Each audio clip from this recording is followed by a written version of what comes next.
మారుతూ ఉంటాయి. సో మనకి రిజల్ట్ ప్రేక్షకులు వాళ్ళు ఇచ్చే రెవెన్యూస్, వాళ్ళు ఇచ్చే బాక్స్ ఆఫీస్ రిజల్ట్స్ని బట్టి ఆ సినిమా సక్సెస్ ఆధారపడి ఉంటుంది. కాబట్టి నాకు ఈ జర్నీలో నాకు ఫస్ట్ సినిమా నుంచి పటాస్ తర్వాత నుంచి అలవాటు అయిపోయింది నాకు. ఏ సినిమా కూడా అంటే ఒక సినిమాకి ఒకలా వస్తుంది. సో వాళ్ళని నేను తప్పు పట్టలేదు, ఎప్పుడు పట్టలేదు. బికాస్ ఎందుకంటే వాళ్ళ సినిమా రిలీజ్ అయ్యాక కూడా దాన్ని అద్భుతంగా ముందుకు తీసుకెళ్లారు. మేము ఇది ఇచ్చాం కదా, మా రివ్యూ కరెక్ట్ అని చెప్పి వాళ్ళు ఎప్పుడు దాన్ని క్రిటిసైజ్ చేయలేదు. ఆడియన్స్ ఇచ్చిన వర్డిక్ట్ని వాళ్ళు అద్భుతంగా ముందుకు తీసుకెళ్లారు. కాబట్టి వాళ్ళని నేను ఎప్పుడు, నాకు కంప్లైంట్ లేదు. నా ఆశ, నా కోరిక ఎప్పుడు ప్రేక్షకుల్ని సాటిస్ఫై చేయగలుగుతానా లేదా, ఆ టెన్షనే ఉంటుంది. వాళ్ళు వన్స్ జడ్జిమెంట్ ఇచ్చాక ఐఎమ్ సో హ్యాపీ. అండ్ మీరు అన్నట్టు ట్రాలింగ్ అంటారా, తెలుగు చలనచిత్ర పరిశ్రమలో ఇప్పుడు వెరీ కామన్ అయిపోయింది ఫ్యాన్ వార్స్. సో అవి ఎగ్జిస్ట్ అవుతూనే ఉంటాయి. ఒక సినిమా, ఒక హీరో సినిమా వచ్చినప్పుడు ఆటోమేటిక్గా ఆ మొదటి రోజు ఒక 2 గంటలు 3 గంటలు సో యాంటీ ఫ్యాన్స్ కానివ్వండి, ఇలాంటి అందరి హీరోలకు ఉందండి, ఒక చిరంజీవి గారికైనా కాదు, ప్రతి హీరోకి ఉంది. సినిమా కంటెంట్ బాగుందనుకోండి, ఆ కంటెంట్ సినిమా ప్రేక్షకులు దాన్ని అద్భుతమైన స్థాయికి తీసుకెళ్ళిపోతారు. కాబట్టి వాటికి మనం ఎంత రియాక్ట్ కాకుండా ఉంటే అంత మంచిదని నమ్ముతాను. సో అందరి హీరోలు ఫ్యాన్స్కి ప్రతి సినిమాకి ఇలాంటి జరుగుతూ ఉంటాయి. నా విన్నపం ఏంటంటే, ఒకప్పుడు మనం సినిమాని ఇర్రెస్పెక్ట్ ఆఫ్ ఎవ్రీథింగ్ సెలబ్రేట్ చేసుకున్నాం. ఏ హీరో సినిమా వచ్చినా బాగుందన్నప్పుడు అద్భుతంగా ఎంజాయ్ చేసేవాళ్ళం. రాను ఏంటంటే కొద్దిగా ఈ సోషల్ నెట్వర్క్ వచ్చాక దీంట్లో కొద్దిగా ఎక్కువ అవుతుంది. సో దాన్ని మనం మార్చలేం. బట్ అందరూ సినిమాలు బాగుండాలని రియలైజ్ అయ్యి అందరూ ఉంటే అందరి సినిమాలు అందరూ సెలబ్రేట్ చేసుకోవచ్చు.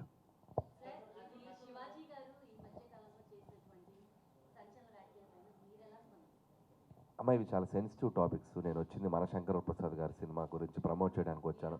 దీని గురించి నేనేం మాట్లాడినా నేను చెప్పాలనుకుంది ఏంటంటే అమ్మ, ఏ టు జెడ్ తీసుకుంటే ఏ మీద నేను మాట్లాడితే బి నుంచి జెడ్ వరకు ప్రాస్పెక్టివ్స్ ఉంటాయి, ఇన్ని ఒపీనియన్స్ ఉంటాయి. సో నేను సినిమా గురించి వచ్చాను, నేను డైరెక్టర్ని, నా సినిమా గురించి ప్రమోట్ చేయాలి. వాళ్ళ మీద 100 ఒపీనియన్స్ ఉంటాయి ఆ కాంటెంట్స్ మీద. సో కొంతమంది ఒకలా అంటారు, కొంతమంది ఒకలా అంటారు, కొంతమంది ఒకలా ఉంటారు. నేను ఒపీనియన్ తీసుకున్నాను. ఇప్పుడు నాకు ఆటోమేటిక్గా బి నుంచి జెడ్ వరకు ఒపీనియన్స్ నా మీద దాడి చేస్తారు. అవసరం నాకు? నేను ప్రశాంతంగా పాజిటివ్గా బతికే మనిషిని. సో అందరూ ఎవరికి నచ్చినట్టు వాళ్ళు బతుకుతారు లైఫ్లో, ఎవరికి నచ్చినట్టు వాళ్ళు ఒపీనియన్స్ చెప్తారు. నాదేంటంటే, నా పద్ధతి ఏంటంటే, నా పని నేను చేసుకుంటూ పోతా. నా వల్ల ఎవరైనా బాధపడితే దానికి రియాక్ట్ అవుతా, నేను ఎవరైనా బాధపడితే వాళ్ళకి సంజాయిషి చెప్తా, అంతే తప్ప అన్ని టాపిక్స్ మీద మన ఒపీనియన్స్ ఇవ్వటం ప్రతి సందర్భంలో కరెక్ట్ కాదని నా ఫీలింగ్ అమ్మా.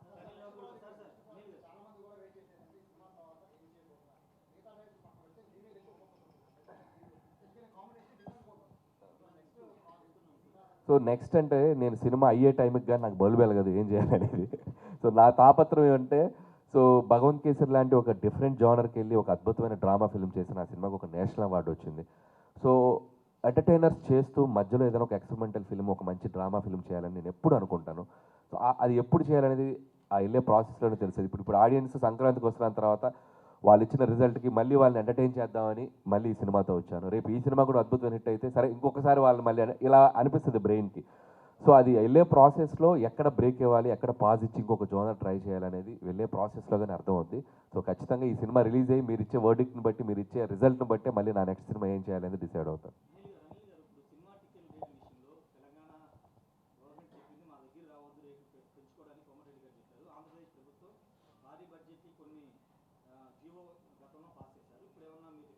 అండ్ గవర్నమెంట్ ఇచ్చిన గైడ్లైన్స్ ప్రకారం ప్రొడ్యూసర్స్ అటు తెలంగాణ అవ్వచ్చు, ఇటు ఆంధ్రప్రదేశ్ అవ్వచ్చు, ఖచ్చితంగా గవర్నమెంట్ ఇచ్చిన గైడ్లైన్స్నే ఫాలో అవ్వాలి.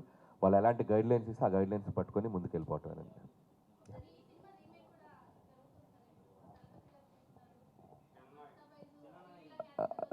సో యాక్చువల్గా అది వాళ్ళు కూడా చాలా దాచిపెట్టి చెప్తున్నారు. మా డైరెక్టర్ కూడా ఇది కొంతమంది రీమేక్ అంటున్నారు, కొంతమంది కాదంటున్నారు, ఇది తలపతి విజయ్ గారి సినిమా అని చెప్పాడు ఆ డైరెక్టర్. సో ఈ సినిమా రిలీజ్ అయ్యే వరకు దాన్ని అలాగే ట్రీట్ చేద్దాం. ఇది తలపతి విజయ్ సినిమా, ఆయన సినిమా. నేను విజయ్ గారిని కూడా 2 times కలవటం జరిగింది వారీసు ఫిల్మ్ షూటింగ్ జరిగేటప్పుడు. సచ్ ఎ సూపర్ జెంటిల్మెన్ ఆయన. అండ్ ఆయన పొలిటికల్గా వెళ్తూ ఆయన నటిస్తున్న ఆఖరి చిత్రం.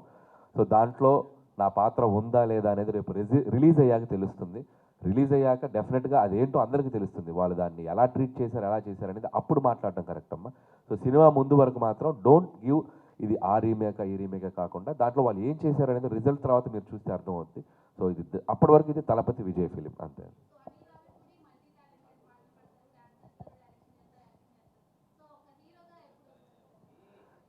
ఇప్పుడు వరకు ఎన్ని వేషాలు వేసినా అది మీకోసమే, ప్రేక్షకుల కోసమే. ఏదో వాళ్ళ అటెన్షను, వాళ్ళు నన్ను అభిమానిస్తే ఏదో నా సినిమాల మీద వాళ్ళ పట్ల ఒక ఇంట్రెస్ట్ పెరుగుతుంది. సో అనేది ఎప్పుడు నా కోరికమ్మ. అండ్ ఇన్బిల్ట్ ఒక క్రేజీ ఫెలో నేను. సౌండ్ వస్తే ఆగలేను, మ్యూజిక్ వస్తే ఆగలేను. సో బేసిక్గా నా నేచర్ అదే, నవ్వుతూ ఉంటా, నవ్విస్తూ ఉంటా. And I carry my self, నేను ఎలా ఉన్నాను అలాగే ప్రజెంట్ చేస్తా. ఇక హీరో అంటారా, అది ఇప్పట్లో ఆలోచన లేదు. సో యాజ్ ఆఫ్ నౌ డైరెక్టర్గా మంచి పీక్లో ఉన్నాను, మంచి పాజిటివ్ ఫేజ్లో ఉన్నాను. లెట్స్ సీ, ఫ్యూచర్ డిసైడ్ చేస్తుంది ఏమవుతుంది.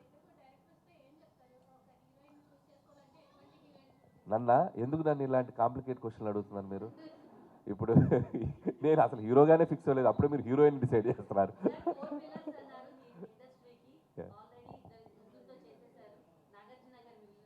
ఖచ్చితంగా అండి, ఖచ్చితంగా చాలామంది అడుగుతున్న ప్రశ్న ఇది. నిజంగా చేస్తే ఒక సర్కిల్ వేసినట్టు ఉంటుంది. నాకు చాలా ఇంట్రెస్ట్గా ఉంది. చూద్దాం, ఇంకా ఈ 2-3 ఇయర్స్లో ఎప్పుడైనా అలాంటి కాంబో కుదిరితే ఖచ్చితంగా చేస్తానండి. అదే ఖచ్చితంగా, మీరే మంచి కథ ఉంటే ఇవ్వండి, మంచి ఐడియా. హలో బ్రదర్ లాంటి ఫిల్మ్ ఖచ్చితంగా నాగార్జున గారితో డెఫినెట్గా అవకాశం వస్తుంది. సో బీమ్స్ సంక్రాంతికి వస్తున్నానికి ఒక సెన్సేషన్ చేశాడు. ఈసారి కూడా ఆల్రెడీ రిలీజ్ అయిన 2 సాంగ్స్ కూడా బ్యూటిఫుల్గా ట్రెండ్ అవుతున్నాయి, అద్భుతంగా. And I'm so happy. And ఈసారి బ్యాక్గ్రౌండ్ మ్యూజిక్ కూడా బీమ్స్ నుంచి చాలా బాగా రాబోతుంది. అండ్ రీ రికార్డింగ్ కూడా బాగా చేస్తున్నాడు. పాటలు అన్నీ బాగుంటాయి. ఆల్రెడీ ఒక ఇంట్రడక్షన్ సాంగ్, సర్ప్రైజ్ సాంగ్ ఉంది హీరో గారిది, చిరంజీవి గారిది. అది మీరు చూస్తే షాక్ అయిపోతారు, సర్ప్రైజ్ అయిపోతారు. అండ్ ఆల్రెడీ చిరంజీవి గారి గురించి ఏంటి ఇలా ఉన్నారనేది ఒక షాక్ అయితే, ఏంటి ఎంత ఎనర్జీగా ఉన్నారు, ఎంత ఎనర్జీగా డ్యాన్స్ చేశారనేది అది ఇంకో సర్ప్రైజ్ షాక్ అవుద్ది. ఆ ఇంట్రొడక్షన్ సాంగ్ అది త్వరలో రిలీజ్ చేయబోతున్నాం. సో 4 పాటలు అద్భుతం. అండ్ సినిమా లోపల 2-3 బిట్ సాంగ్స్ కూడా ఉన్నాయి, అవి అద్భుతంగా ఉంటుంది, మ్యూజికల్గా ఉంటుంది. ఈసారి ఎంటర్టైన్మెంట్తో పాటు అద్భుతమైన డ్రామా కూడా ఉండబోతుంది. బ్యూటిఫుల్ క్యారెక్టరైజేషన్స్, ఎమోషనల్ డెప్త్, అన్ని రకాలుగా యాక్షన్, ఫ్యాన్స్కి కావాల్సిన beautiful action and mass elements ఉంటాయి. అండ్ నాకు చిరంజీవి గారిని నేను ఎలా పరిచయం అయ్యారో, నేను చిన్నప్పటి నుంచి చూసిన చిరంజీవి గారు నాకు ఎలా పరిచయం అయ్యారో, ఆయన్ని మళ్ళీ నేను ఒకసారి ఇంకోలా పరిచయం చేద్దామని ఒక అప్డేటెడ్ వెర్షన్లో ట్రై చేశాను.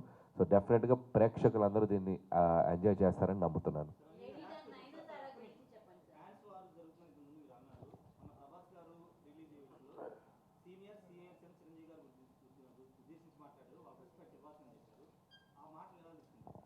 సో అది చాలా చాలా గ్రేట్ క్వశ్చన్. దాని గురించి రేపు ఒక పెద్ద ఈవెంట్లో మాట్లాడదాం అనుకుంటున్నాను.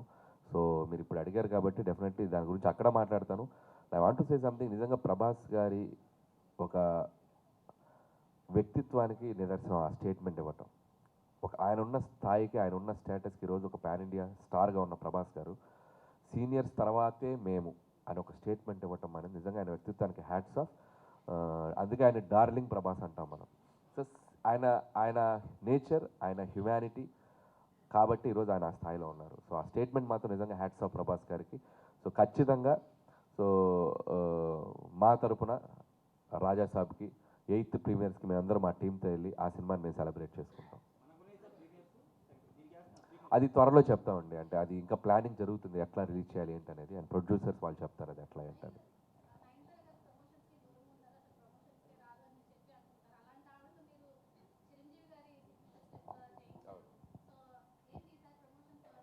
సో నయనతార గారు ఒకసారి వస్తేనే మనం ఎగ్జైట్ టైం. ఈసారి మళ్ళీ రాబోతున్నారు ఆవిడ. ఎలా రాబోతున్నారు అనేది హ్యాపీ న్యూ ఇయర్ రోజు తెలుస్తుంది. సో నయనతార గారు నిజంగా ఈ సినిమాకి చాలా బాగా కోఆపరేట్ చేశారు అండ్ చాలా బాగా సపోర్ట్ చేశారు. అండ్ మాకు ఆగస్టు సెప్టెంబర్లో 2 నెలలు స్ట్రైక్ వల్ల డిస్టర్బ్ అయింది. సో డిస్టర్బ్ అయితే ఆవిడ 1.5 month హైదరాబాద్లోనే స్టే చేశారు సినిమా రిలీజ్ అయ్యే వరకు, అదే సినిమా షూటింగ్ కంప్లీట్ అయ్యే వరకు. పిల్లలతో సహా ఇక్కడే స్టే చేశారు ఆవిడ. ఎందుకంటే ఆవిడ పిల్లల్ని వదిలి ఉండలేరు. ఒక 1 day అయినా 2 days అయినా వెంటనే. సో 1.5 month ఇంటికి దూరంగా ఇక్కడ వచ్చి ఉంటాం అనేది నిజంగా నయనతార గారికి కూడా చాలా థ్యాంక్స్ చెప్పాలి. సో చాలా బాగా సపోర్ట్ చేశారు. అండ్ ప్రమోషన్స్ మీరు అన్నట్టు నాకు దొరికింది ఆ ఆపర్చునిటీ. ఆవిడే సర్ప్రైజ్ అయ్యారు. ఎందుకని నువ్వు చెప్పగానే నేను చేసేసాను, నాకు అర్థం కాలేదండి ఆవిడ.